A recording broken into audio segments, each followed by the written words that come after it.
नमस्कार। Breaking news में बड़ी खबर आपको बता दूं कि सीएम नीतीश कुमार ने बिहार की जनता को बड़ी सौगात दी है। उन्होंने 1,12,00,000 लोगों के खाते में पेंशन की राशि को रिलीज कर दिया है। इसके साथ ही आरजेडी और महागठबंधन में अब सीएम नीतीश कुमार के इस फैसले के बाद हड़कंप मच गया है। साथ ही तेजस्वी ने यह भी आरोप लगाया है कि विजय सिन्हा डिप्टी सीएम के पास भी 2 वोटर आईडी कार्ड है। इस पर वो आरोप लगा रहे हैं। तो चलिए इस खबर पर तमाम जानकारी के लिए मेरे साथ मेरे सहयोगी नवेंदु मौजूद है। तो नवेंदु, क्या कुछ पूरा मामला है? एक तरफ तेजस्वी आरोप लगा रहे हैं विजय सिन्हा पर, वहीं जो सीएम ने ये फैसला लिया है इससे जनता पर कितना असर पड़ेगा? देखिए, सबसे बड़ी खबर जो आज की है वो सीएम नीतीश कुमार ने ब्रह्मास्त्र चलाया है। एक बार फिर से उन्होंने पेंशन राशि की जो दूसरी किस्त बढ़ाने के बाद की थी उसको जारी कर दी गई है और सीधे बिहार के 1,12,00,000 लोग लाभान्वित होने जा रहे हैं इससे। और 1,200 करोड़ से ज्यादा रुपए यानी 1,247 करोड़ रुपए की यह राशि है जो सीधे बिना कोई धांधली के लोगों के बैंक खाते में पहुंचेगी और इससे 1,12,00,000 लोग लाभान्वित होंगे। और यह चुनाव से पहले नीतीश कुमार का बड़ा मास्टर स्ट्रोक है। कुछ दिनों पहले ही उन्होंने जो पेंशन राशि है उसकी जो राशि की वो 400 से बढ़ा के उसको सीधे 1,100 कर दिया था। और इसके बाद एनडीए जो है वो लगातार महागठबंधन पर हमलावर था, आरजेडी पर लगातार निशाना साध रहे थे एनडीए के नेता, क्योंकि नीतीश कुमार को लेकर महागठबंधन में बहुत सारी बातें चल रही थी। उन पर ज्यादा उम्र के होने का आरोप लगाया जा रहा था और यहां तक कहा जा रहा था कि नीतीश जो है वो मेंटली स्वस्थ नहीं है। लेकिन नीतीश ने बताया कि नीतीश कुमार अभी भी बिहार की सियासत के केंद्र में है और वो तमाम बड़े फैसले ले रहे हैं जिससे आने वाले चुनाव में एनडीए को फायदा मिलेगा। तो नीतीश ने ये जो बड़ा दांव खेला है इससे महागठबंधन पूरी तरह से बैकफुट पर आ चुका है। आपको बता दें कि ये जो राशि है सामाजिक सुरक्षा पेंशन के तहत ये 6 तरह की इसमें लाभार्थी पाए जाते हैं। इसमें मुख्यमंत्री वृद्धा पेंशन योजना, लक्ष्मीबाई सामाजिक सुरक्षा पेंशन, इंदिरा गांधी राष्ट्रीय वृद्धावस्था पेंशन योजना, बिहार विकलांग पेंशन योजना, इंदिरा गांधी राष्ट्रीय और विधवा पेंशन योजना और इंदिरा गांधी राष्ट्रीय विकलांग पेंशन योजना शामिल है। यानी टोटल 6 तरह के लाभार्थी शामिल हैं और यह आंकड़ा कुल मिलाकर होता है 1,12,00,000 का। यानी 1,12,00,000 लोगों के अकाउंट में एक बार में सीधा पैसा पहुंच रहा है। तो समझिए कि परिवार की संख्या दोगुनी हो जाएगी उसमें और कितने ज्यादा वोटरों पर इसका लाभ होगा। अगर आसपास में किसी के घर में पैसे आते हैं तो उसका एक माहौल जो है वो समाज में देखा जाता है, उसका एक बड़े पैमाने पर लाभ पॉलिटिकल पार्टी को मिलता है। तो नीतीश कुमार जानते हैं, वो समझते हैं कि किस तरह से महागठबंधन को डील करनी है, किस तरह से जनता को सौगात देनी है और कैसे चुनाव में बड़े बड़े दावे किए जाते हैं और उसको पूरे कैसे किए जाते हैं। तो नीतीश कुमार ने बताया है कि अभी भी वो बिल्कुल पूरी तरह से एनडीए की अगुवाई कर रहे हैं, उनके हाथों में एनडीए की कमान है और तेजस्वी या महागठबंधन कुछ भी आरोप लगा रहे इससे उनके सेहत पर ना कोई असर पड़ने वाला है, ना ही क्या बोलते हैं राजनीतिक सेहत पर असर पड़ेगा, ना ही उनकी मानसिक सेहत पर असर पड़ेगा। दूसरी ओर तेजस्वी यादव बुरी तरीके से फंस गए हैं। खुद 2 वोटर आईडी कार्ड फर्जी बनाया उन्होंने, एक चुनाव आयोग ने बताया और दूसरा जो है वो तेजस्वी यादव ने दिखाया, उसमें कोई डेटा शामिल नहीं है। अब तेजस्वी यादव ने दावा किया कि डिप्टी सीएम विजय कुमार सिन्हा के पास 2 फर्जी आईडी कार्ड है। उसके बाद विजय सिन्हा की ओर से सफाई दी गई है कि मैंने नाम हटाने की अर्जी डाल दी है और लिखित में दी है, फॉर्म भी भरा है।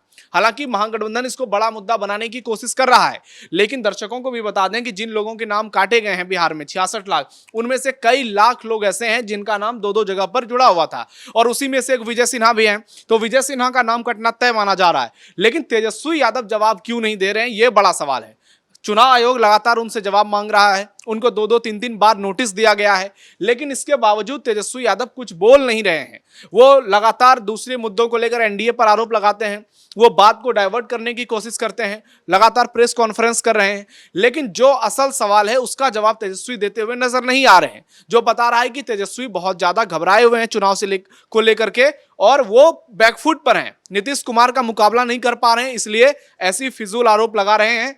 आपने देखा होगा कैसे कुछ दिनों पहले मीडिया के सामने आए थे और खुद का फर्जी आईडी दिखाया था, जिसके बाद चुनाव आयोग ने चेक किया तो पता चला कि इसका तो कोई डेटा ही नहीं है और जो ओरिजिनल इनका वोटर आईडी कार्ड था उसमें जो तमाम डेटा उपलब्ध हुए उससे तेजस्वी का मामला जुड़ा हुआ पहले से नजर आया कि उससे वोटिंग भी उन्होंने की, उससे वो चुनाव लड़े भी, चुनाव जीते भी।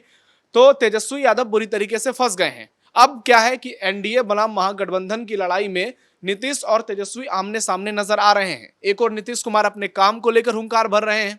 उन्होंने पिछले कुछ सालों में जो बड़े फैसले लिए हैं या इस बार के चुनाव से पहले जो तमाम बड़े फैसले नीतीश के द्वारा लिए गए हैं, चाहे वो बिजली फ्री करने की योजना हो, महिला आरक्षण को 35% तक ले जाने की बात हो, या फिर 1 करोड़ से ज्यादा सरकारी नौकरी देने की बात हो, पुनौरा धाम में 900 करोड़ की लागत से सीता माता का भव्य मंदिर बनाया जा रहा है, जिसका शिलान्यास 2 दिन पहले केंद्रीय गृह मंत्री अमित शाह ने किया था, और उसके बाद अब ये दूसरी किस्त जारी की गई है। तो नीतीश कुमार के पास बताने के लिए बहुत सारी बातें हैं, बहुत रिपोर्ट कार्ड वो लेकर जनता के सामने जा रहे हैं। और उन्होंने विधानसभा, जो ये तस्वीर है विधानसभा की, तभी भी उन्होंने कह दिया था कि मेरे जितने भी मेरे सरकार ने काम किए हैं वो लेकर के मैं लोगों के बीच जाऊंगा, आप भी लोगों के बीच जाइए और बताइए आपने क्या किया है। लेकिन तेजस्वी यादव क्या बताएंगे? वो तो एक ही बात को दोहराते हैं कि जब नीतीश के साथ वो सरकार में शामिल थे तो उन्होंने तमाम लोगों को सरकारी नौकरियां दी थी, लेकिन हर किसी को मालूम है कि यह अधिकार तो सीएम का होता है, और तेजस्वी यादव तो नंबर 2 या नंबर 3 के थे उस समय में।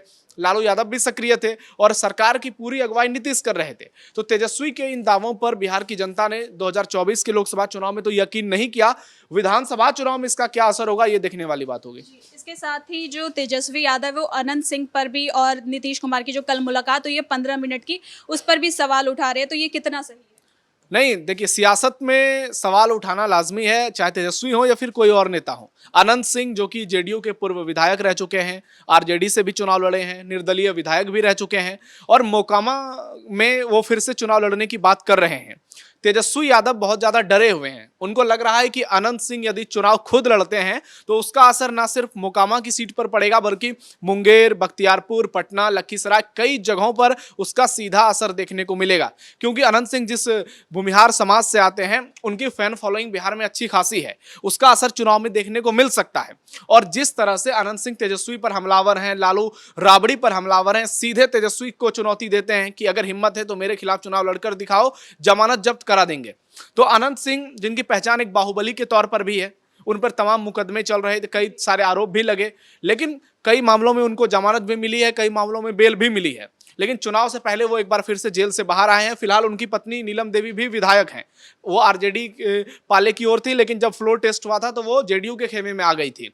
तो अनंत सिंह जो है तेजस्वी यादव के लिए संकट बन सकते हैं कुछ जिलों में, और अनंत सिंह के आने से निश्चित तौर पर कई इलाकों का माहौल बदलेगा। बिहार चुनाव में इसका असर कई गांव देहात के इलाकों में पड़ा जाएगा, और अनंत सिंह की जो एक इमेज है वो जनता के मसीहा के तौर पर कुछ जगहों पर देखे जाते हैं, और उनको लोग छोटे सरकार के नाम से जानते हैं। और वो इतने बड़े कद के बाहुबली नेता हैं कि जो किसी से डरते नहीं है।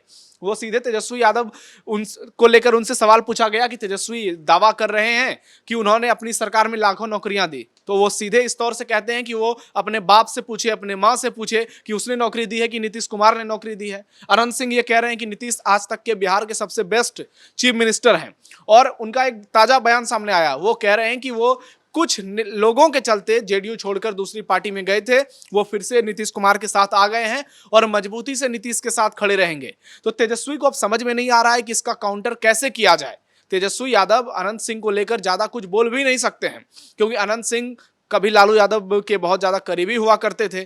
तो तेजस्वी यादव के लिए फिलहाल उन पर निशाना साधना बहुत मुश्किल है, लेकिन आगे क्या होगा ये देखने वाली बात होगी। क्योंकि अगर अनंत सिंह मजबूती से एनडीए का प्रचार प्रसार करते हैं, एनडीए का दामन थामते हैं, हो सकता है वो फिर से जेडीयू की सदस्यता ग्रहण कर लें, क्योंकि वो खुलकर ये बातें कह रहे हैं कि वो इस बार चुनाव लड़ने के मूड में है। उनकी पत्नी जो है वो, उनका स्वास्थ्य जो है बहुत बेहतर नहीं है, इस बात का जिक्र भी अनंत सिंह ने किया है। तो ऐसे में अनंत सिंह की चुनाव लड़ने की संभावना बहुत ज्यादा है। और तेजस्वी यादव से जो उनकी लड़ाई है वो पिछले कुछ दिनों से लगातार चलती आ रही है, जब से अनंत सिंह को नीतीश की सरकार में बेल मिला है।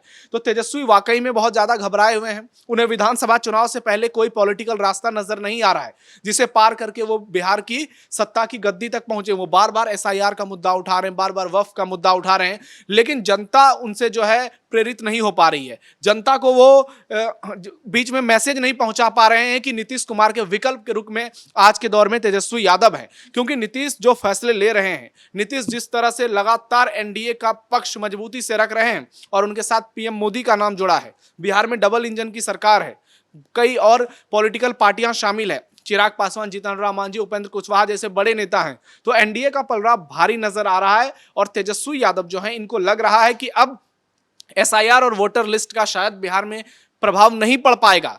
जैसे तेजस्वी मुद्दे को भुनाना चाहते हैं, तो ये नए नए रोज आरोप लेकर के सामने आते हैं। कभी विजय सिन्हा की बातें करते हैं, कभी अनंत सिंह की बातें करते हैं, लेकिन चुनाव आयोग जो जवाब तेजस्वी से मांग रहा है वो जवाब नहीं दे पा रहे हैं। और जनता समझ रही है, जनता को पता है कि तेजस्वी जैसे नेता आज के समय में लोगों को गुमराह करते हैं और इन्हें चुनाव में सीधा सीधा जवाब दिया जाएगा।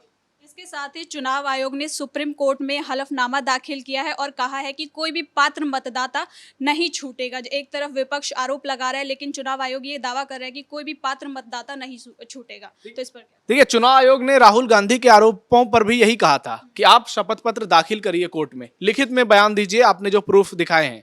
तो राहुल गांधी तो ये सब करने वाले हैं नहीं, क्योंकि वो ना चुनाव आयोग को कुछ समझते हैं, ना कोर्ट को समझते हैं कुछ। उनको तो लगता है कि गांधी परिवार इस देश पे उनका कब्जा है और वो जैसा चाहेंगे वैसा होगा। लेकिन चुनाव आयोग ने बताया है शपथ पत्र दे करके, हलफनामा दे करके, कि कोई भी व्यक्ति जो योग्य वोटर होगा बिहार का या फिर देश के दूसरे हिस्सों का, उसका नाम नहीं कटेगा। क्योंकि सुप्रीम कोर्ट ने साफ साफ कह दिया था कि अगर किसी का नाम कटता है, कुछ इसमें गलतियां होती है, तो सीधे इस पूरी प्रक्रिया को रद्द कर दी जाएगी। लेकिन चुनाव आयोग ने जिस तरीके से अभी काम किया है, कुछ लोगों के नाम कट गए हैं, कुछ लोगों के नाम छूट गए हैं, लेकिन अभी 1 सितंबर तक की तारीख बाकी है। इस बीच में चुनाव आयोग ने कहा है कि वो तमाम गलतियों को सुधारेंगे और एक व्यक्ति पूरे बिहार में ऐसा नहीं होगा जो योग्य होंगे और उनका नाम वोटर आईडी कार्ड में नहीं होगा। हर किसी का नाम वोटर लिस्ट में होगा और वो जाकर चुनाव में वोट डालेंगे। बहुत बहुत शुक्रिया आपका इन सभी तमाम जानकारी के लिए। आपको बता दूं कि एक तरफ तेजस्वी यादव है, वो आरोप और प्रत्यारोप के सिलसिले में उलझे हुए हैं, वहीं नीतीश कुमार लगातार बिहार की जनता को साधते नजर आ रहे हैं। तो अब देखना दिलचस्प होगा कि आने वाले चुनाव में बिहार की जनता क्या कुछ फैसला लेती है। फिलहाल के लिए इस खबर में इतना ही। कैमरा पर्सन राजकुमार के साथ मैं सृष्टि शाह।